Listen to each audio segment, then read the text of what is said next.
Okay, good morning again, everyone. Everybody can see my screen.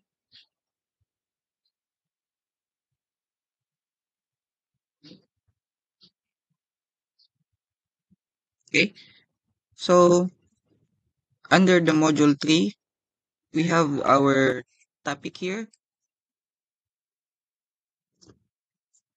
the electrical circuits, wiring methods, and switches.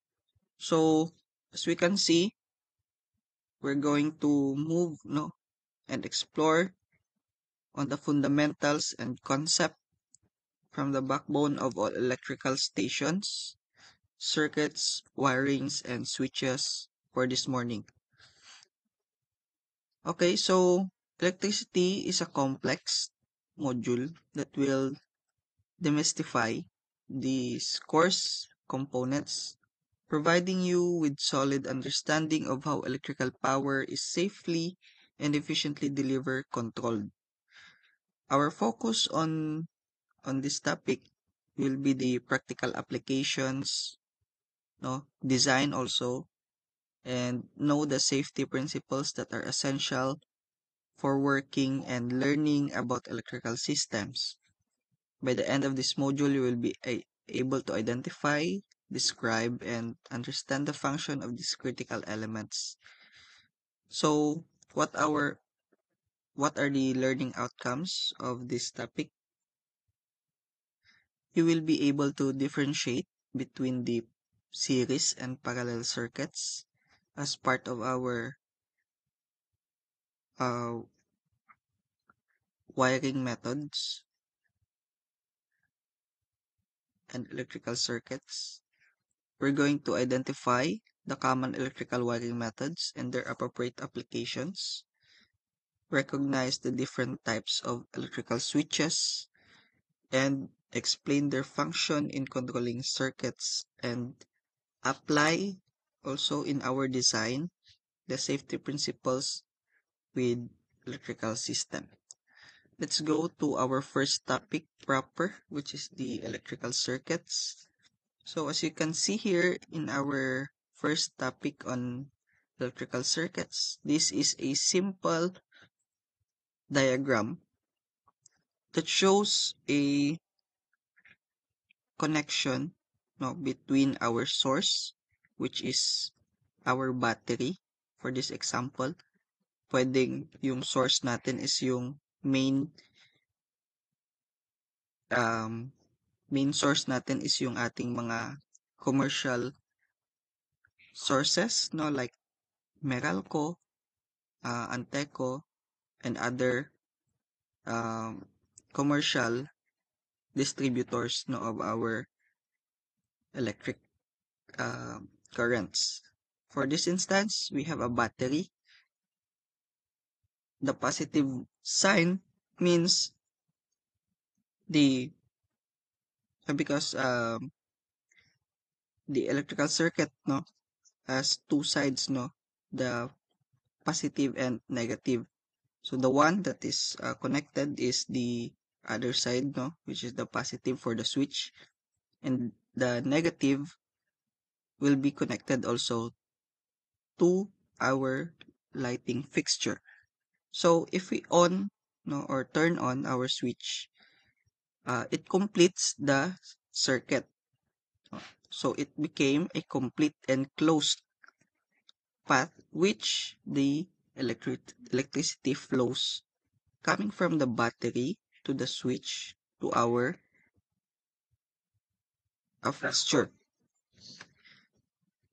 So at its simplest, the circuit requires power source like a battery or a generator, a conductor such as a wire, and a load, a device that uses electricity like a light bulb. It can also include a control device, no? So for this instance in our example, it is a switch and a protective device like a fuse.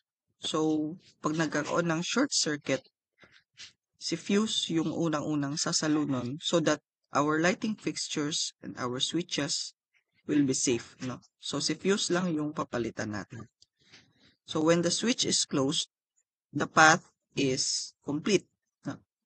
So, kung titignan natin, pag naka-on natin, na-on natin yung switches natin, our electrical circuit is complete, no? Or closed yung tawag doon.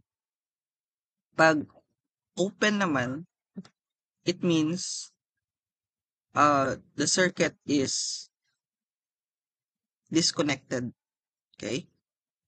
And thus not allowing the electrons to flow to the whole circuit. So that it became off na on our switch.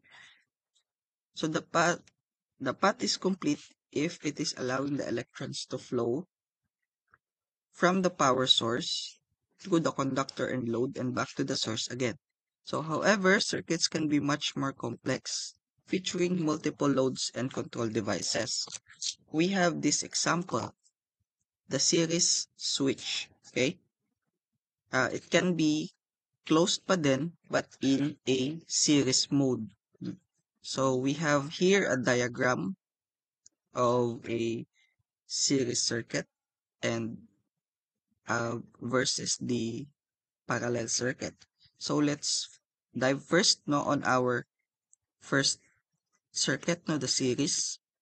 A series circuit has several components that are connected end to end, okay, along a single continuous path, no? From your source to your conductors to your lighting uh, fixtures. It is connected in one line, no? So it became series.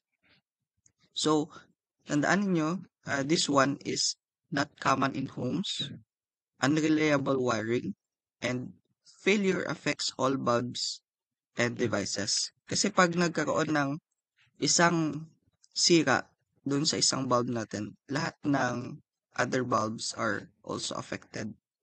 Okay? It's because the one bulb preventing the whole circuit to be connected, no?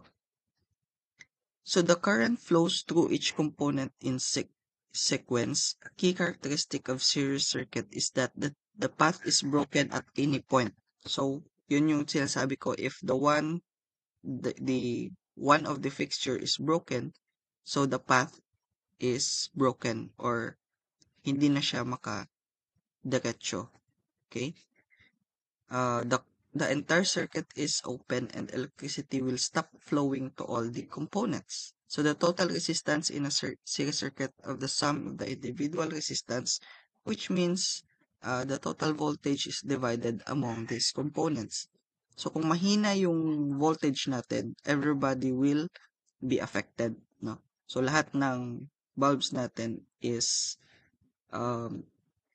hindi at its maximum power or mahina yung wattage or yung light na ini-emit niya.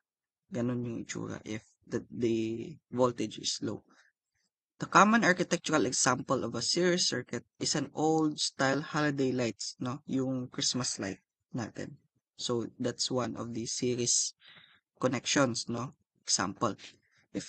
If a single bulb fails, the entire strand goes out. So hindi na siya nakikinabangan. Pero pag pinalitan natin yung isang yun, we just have to identify it and the series will be completed again. Alright, in contrary, parallel circuit naman is a circuit that provides multiple siya, circuits, independent path to the current flow.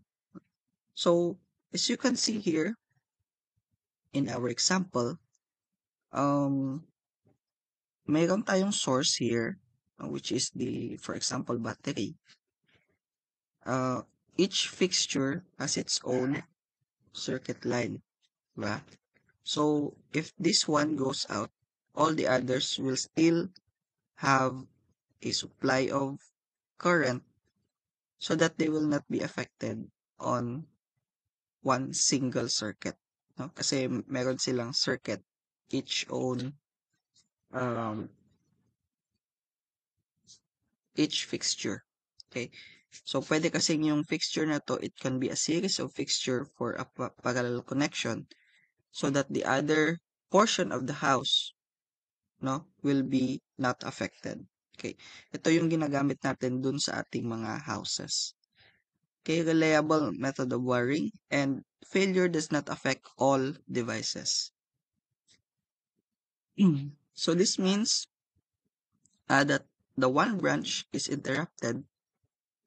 For example, the light bulb in one branch goes out. The electricity can still flow to the other branches. Used among modern houses, commercial wiring, done also in parallel configuration. So in this type, each fixture or outlet appliance has its own parallel branch. Okay, so understanding these differences has differences between these two configurations is crucial, no? As they dictate how the current voltage have been within the system. So you will have to learn to analyze the flow of electricity and the relationship between voltage, current, and the resistance using fundamental laws like Ohm's law, as we already tackled it last meeting. Okay, the basics of this electrical circuit, no, is this is crucial for you as designers in the future to become safe, functional, and efficient, no, in our design in our electrical systems. While you won't be wiring the building yourself, you have a strong grasp of these concepts that allow you to plan for your power needs, okay? A design with intent also, uh, both aesthetically pleasing and practical, ensure safety and compliance because the electrical codes of the electrical code of the Philippines also is the one that is guiding this one for you to have a basic understanding on the circuits, wiring methods, and switches. And we can also incorporate smart technology if we have understanding on this type of circuit, electrical circuit types. Okay, so next is we have the wiring methods. Okay, wiring methods refers to the specific techniques and materials you're going to use and to install and protect the electrical conductors, yung mga wiring natin. Okay? So, as a future architect, you have the choices, no, on your building materials. Tama? On your BT1. And design with influence the most appropriate wiring method. So, this is the section where cover the most common methods, highlighting their advantages and disadvantages from both functional and aesthetic perspective. So, conduit wiring. So, conduit wiring is one of the mostly wide used method in modern construction. So, these wires are pulled through protective pipes, no? Meron siyang pipe sleeves, no, na tinatawag. Doon papasok yung mga wiring mo, no? So, these are called conduits, okay? Which can be made out of metal or PVC. This method provides excellent protection for the wires and ideal for commercial and industrial buildings where wirings can be exposed, no, to damages. And depending on the design, no, merong industrial type na design, no, pwede natin tong gamitin as an exposed type of wiring method. So for architects, conduit wiring offers a durable and secure system that can be surface mounted for an industrial look. As I mentioned, and concealed within false or clean finish. No? So there are 7 common types of electrical conduits. So these are under the metal conduits, the rigid metal conduit, the flexible, liquid tight, intermediate, electrical tubing. For non-metallic naman, no materials, these are rigid PVC, no? So PVC yung conduit natin. Electrical non-metallic tubing. Okay? For the breakdown, this is an example of rigid metal conduit, no? So nakikita natin to mostly sa mga industrial and commercial, no, na mga establishments. Okay? Maybe you see this, but this is the time, no, na kilala nyo sila ng lubusan. For a rigid metal conduit, no, this is the connection, example connection of that. It's a thick walled threaded tubing, typically made of stainless steel, no, maybe also a coated steel or an aluminum. It's connected by screwing the connectors connected to the conduit to the main tubes. Rigid metal conduits is an excellent choice for protecting against impacts and severe damage due to its strong construction. No? Short installations like RMC can also use as a grounding conductor. However, the best practice is to use wiring as a grounding wire. No? Yung pinaka grounding connection nun is pwedeng rigid metal conduit. Pero as we practice it, pwede na yung grounding wire. RMC also has a thick wall to protect cables from electromagnetic interference that can harm sensitive equipment. Dito din pinapadaan yung mga wiring no, ng mga CCTV natin. Okay, kasi it has the most protection against interference. Most RMC have a PVC coating and galvanized to prevent corrosion from water or other chemicals. No? So, meron din siyang coat. Galvanized rigid conduit also are the most popular RMC. Excellent for application in industrial and commercial buildings.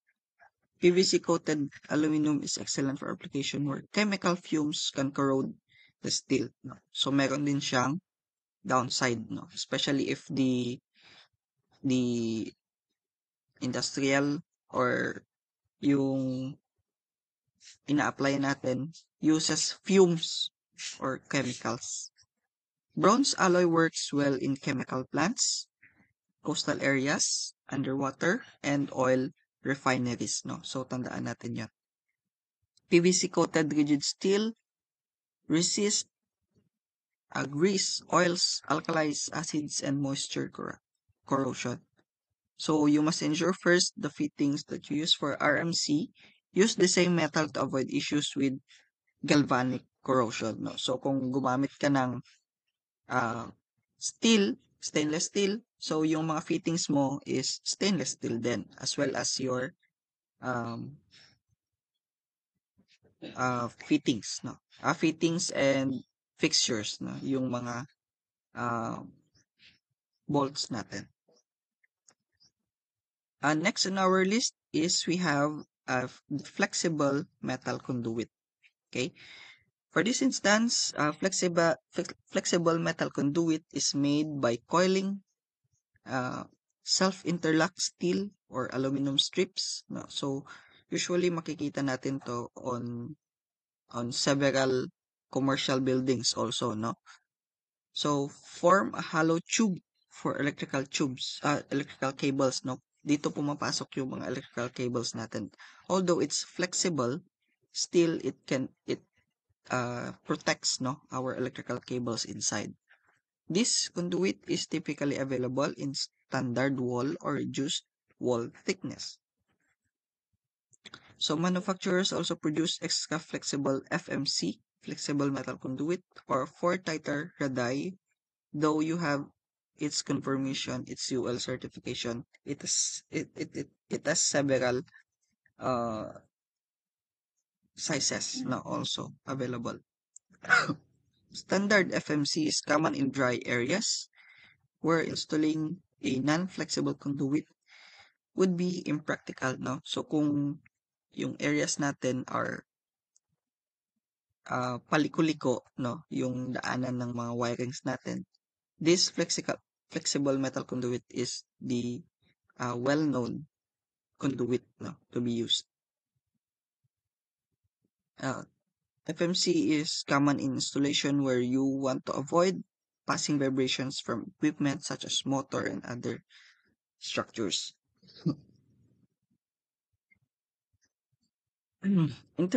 Intermediate metal conduit or IMC, it's like a thinner version, no, of the rigid metal conduit.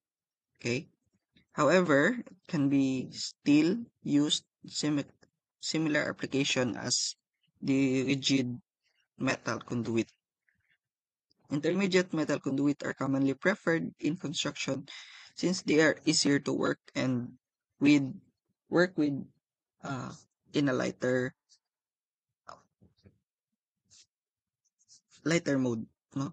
Offer the same level of protection as rigid metal conduit and also more economical, no? Kasi mas mura siya compare mo dun kay rigid, no?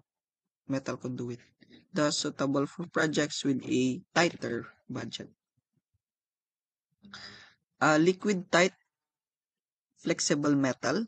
From the name itself, the LFMC is a special type of flexible metal conduit which is sealed with sealed fittings and plastic coating to make it watertight. No, kung dumadaan dun sa mga moistured area, yung mga yung mga wirings natin,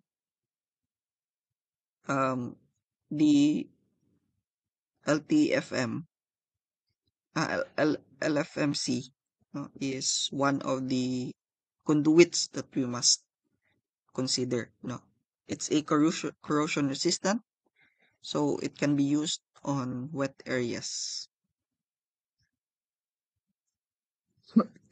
It's also common choice for outdoor equipment such as air conditioner units. So next is the electrical metallic tubing or the EMT. So this type of conduit made by galvanized steel or aluminum. Unlike rigid metal conduits, it's lighter, thinner, stronger, and bendable, no, when used in tube bender tool.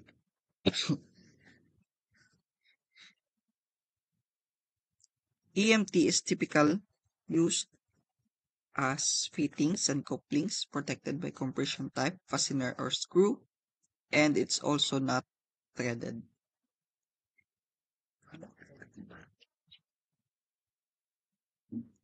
So EMT is commonly used for indoor wiring, commercial and residential buildings. Next is the non-electrical metallic tubing, non-metallic tubing, no, non-metallic tubing or the ENT.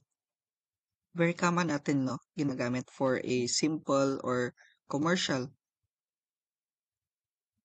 conduit system. So ENT is a flexible plastic corrugated tubing, a flame retardant also, and moisture resistant, easily installed using glued plastic fitting or snap lock, no, or yung easy connection. Unlike electric metallic tubing, non-metallic tubing cannot be used in external application. Okay, commonly used only on inside walls, especially standard metal frame or wood walls. Can also be installed inside concrete block structure or covered with concrete. Next is we have the rigid PVC conduit. no, or the PVC conduit, similar to plastic tubing pipe, but this one is rigid. Installed using PVC fittings glued together in place, can be bent easily using heater, no? So iniinit so that it can be bent to various insulation. So rigid PVC conduit can be watertight since the tubing and fittings are glued together. Therefore, this conduit is excellent for outdoor applications. Under non-metallic naman or PVC type shaded cable or yung tinatawag nating Ormex wire. So this is the most common wiring method for residential buildings, no? Yung PVC coated natin. Okay? Non-metallic shaded cable is a type of covered electrical wire consisted of two or three insulated conductors up to 600 volts, no? Yung pinaka-common natin. Non-metallic wire is generally used for exposed and concealed installation but not excessively exposed to moisture and dampness kasi mabilis lang siyang pasukin ng tubig. It's a basic interior electrical wire used to deliver power from breaker to the lights to the outlets and appliances. Ito yung pinaka-common na wire no, natin. Pwede natin ito mabibili sa mga hardware stores, no? Common yan. But it has different sizes, to be exact. Next type of electrical method is the clean and button wirings, no? I think, no, it's very uncommon na to and outdated. Okay, kung may makikita pa kayong ganito, maybe on old houses na. Okay, so we have here yung pinaka-itsura niya on application on cleat wiring. Exposed, no, wiring but with conduits, no. Conduits kasi to yung mga linya na to. And there are clips, no. Kumbaga dyan yung clip, no, nagki-clip yung ating mga conduits. So these are older, more temporary methods where wires run on the surface of the wall and ceiling held in place by porcelain cleats or wood buttons. So ito yung itsura niya, wood buttons. These are outdated methods for electrical installations where cleat wiring uses insulated and wires are being secured by porcelain or wooden cleats. So the proper wiring also involves understanding this themselves, no, the wire gauge natin, meron tayong mga 14, 16, 18, is a measurement of wire thickness, no? Depende kasi sa load na sinusuplayan natin, our wire gauge varies, okay? With a lower gauge, the number indicates a thicker wire, okay? So tandaan niyo, pag mas mababa yung gauge number, mas makapal yon, no? 12 number 12 gauge is much more thicker than number 16. Okay, THHN number 16 versus THHN number 12, no? So si number 12 mas makapal. Thicker wires can carry more current and necessary for larger applications like stoves or air conditioning units. So additionally, the wire color coding is a universal standard for safety. Okay? Black and red wires typically carry power or yung tinatawag nating hot wires. Okay? Red and black. White wires are neutral. And green or bare copper wires for grounding. Yung nilalagay natin for our ground, no? Okay? Nilalagyan niya ng pako sa dulo, no, at nilalagay dun sa ground natin or nilalagyan ng um, nilalagay natin dun sa ground, no? For grounding. So, as an architect, knowing this basic ensures you can design clear understanding of electrical requirements for safety standards. Okay? Last and not the least, in our module, we have the switches, no? So switches and control devices are the most common device on our electrical circuits. Okay, so these circuits, switches, no, operate by a circuit by opening and closing the circuit, no. So the main function of that is it can be manually, no, opened, automatically.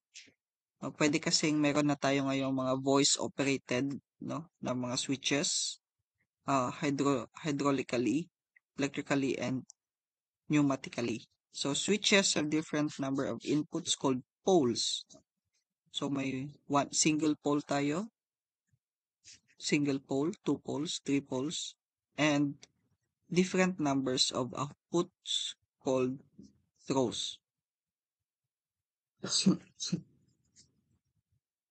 For a single pole switch, it's a common type of switch, no, consisting of two terminals and control a light fixture or an outlet from a single location used for turning a single light on and off. Okay, ito yung itsura ng switches natin. Pag naka-off, okay, it basically opens, no, the circuit so that it will not the electrons will not circulate, no, to the whole electrical circuit. So that's what happening on the circuit line when the switch is turned off, no, tinatanggal or inaalis niya yung connection, no, ng whole circuit using a switch. Okay, pag naka-on naman, titingnan natin, it connects, no, the the circuit so that the electrons will flow to the whole circuit. So that's the function, no, or basic function of a switch in a single pole. Okay, so another example of switches, three-way switch. Si three-way switch naman allows you to control a single light fixture. Okay, tandaan nyo, single light fixture. Imagine there's a bulb, that is being switched or connected into a three-way switch from two different locations. Like for example, if we turn on the switch, the hallway lights, no, on the second floor is open, and another switch has been turned off on the second floor hallway, and the hallway lightings are turned off, no. So that's a three-way switch. So this is commonly used in long hallways, staircase, and large room, no. Para pag nagbukas ka dun sa malapit sa pintuan, it will be turned off, no. At pag lalabas ka na dun, hindi ka na babalik dun sa entrance mo. Doon ka na lang sa exit, no, mag-turn off ng inyong switches, eliminating the need to walk to other room at the end of the room to flip again the switch, no. So three-way switch yung ginagamit. Despite the name, three-way switch has three terminals and work by directing the flow of current, no. So ito yung example niya in a three-way switch, how it's being operated, no. Single lighting fixture, two switches. Okay, that's a three-way switch. For a four-way switch naman, it's used in a conjunction with two three-way switch controlled a single lighting fixture from three or more locations, no. So parang three-way switch lang din, but the setup is in a very large room or hallways with multiple entry points, no? Tandaan natin, yung single fixture na to, it can be a series of fixture also, no? So, yung pinagkaiba lang yan is the location of switches. Okay? A dimmer switch, no? Dimmer switch naman yung ginagamit for a specialized type, no? Not only turns on a light, but also allows you to vary the different brightness, no? So, your fixture, okay, yung lighting fixture ninyo should also um, supports, no? A dimmer, a dimmer switch. Dimmer switch are popular for creating different moods and save energy. Important note that not all bulbs are compatible, no, with dimmer switch kasi kung maglalagay ka ng ordinary bulb, it can be damage, no, your bulb directly. So a proper selection of both switch and the bulb is necessary for effective lighting control. No, ginagamit natin to on bars, yung sa mga bedrooms natin, bedroom lighting, to set the mood and control the lighting switch, how bright or how dim is your lighting fixture. Okay?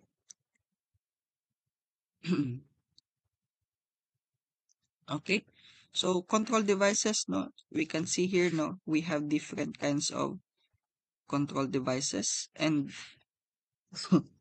the definitions also are here. For the switches, it open close. Control devices, it manage, automate, and protect electrical system. So that's the basic function of switches and control devices. For types of switch, we have toggle switch, no, the on and off, the push button, rotary switch, limit switch, and proximity switch. For the proximity, it uses sensors, no, and senses objects, no, contactless.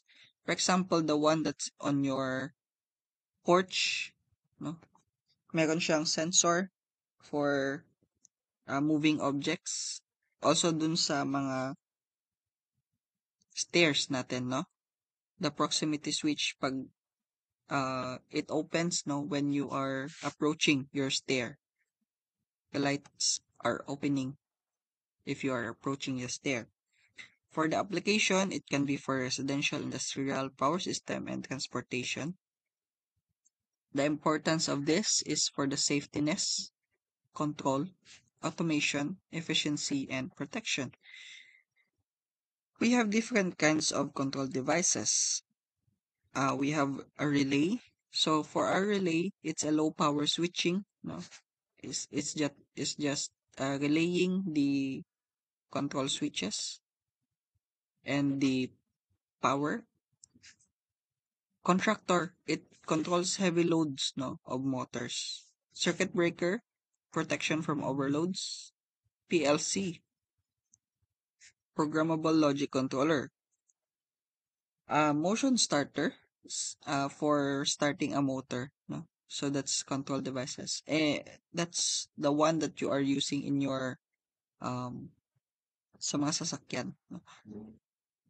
Working principles, no. Switches and close, cost saving, efficiency devices, and some of it uses already AI based controls. No, for smart fixtures.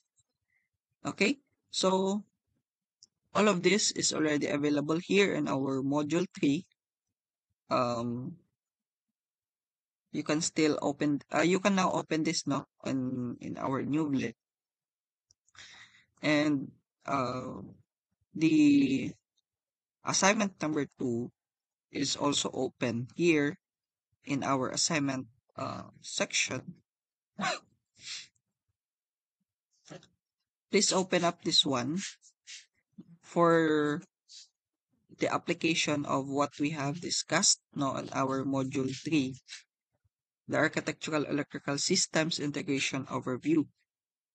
you're going to apply here, no, the theories, principles, and the safety nets that we have discussed in this morning. Okay, apply in a floor plan the different function of our wiring system, circuit, um, parallel and series circuits. What kind of switches are you going to use? Describe it through the design and have an example, no, of a diagram that can be used in a single uh, proposal. Okay, so it is um the activity instruction is at the next page, so kindly open up this one for you to start working this morning. So the duration of this is 1 week, so please use our time, our remaining time, no, on doing this in our subject. Okay, so please wait for the further instruction in our Google Meet. Thank you so much and have a good day, everyone.